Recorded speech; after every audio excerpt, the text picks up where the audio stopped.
qaybihii ciriiriga ahaa oo hore uga jiri jiray garoonka oo dadka dhoofaya ama dibaajarka iyo kuwa arrivalka ay hal meel isku imaan jireen waa la kala duway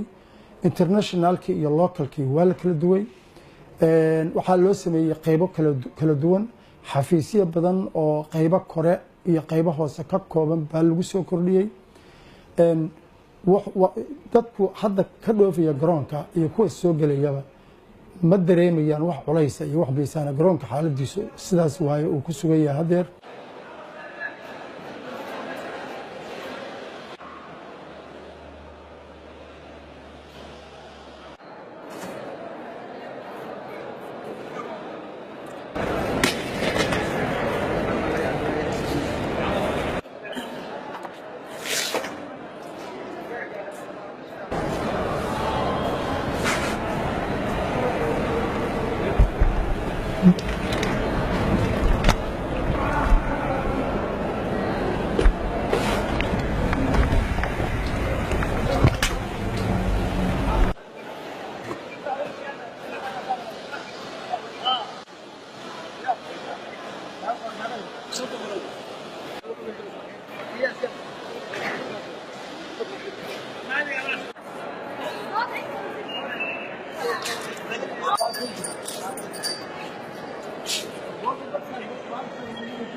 waxaan kamid ah dadka aad ugu safraa airportkan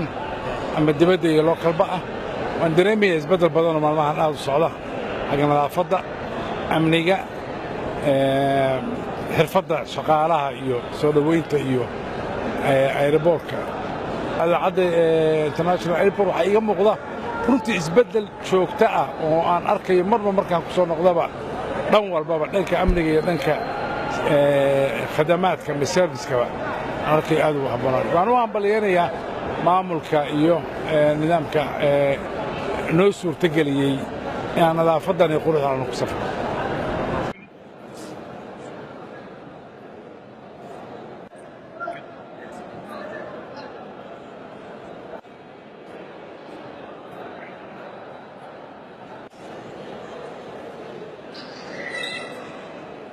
My name is Hanan. I came from Toronto.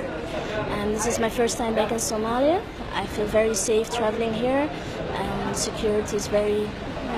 well. Yeah. There's a few security checks up here and there, and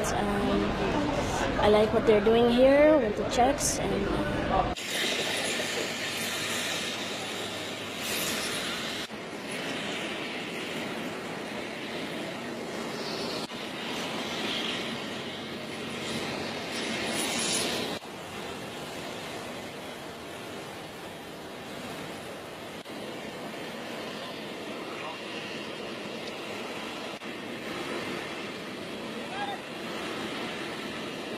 Turkish Airways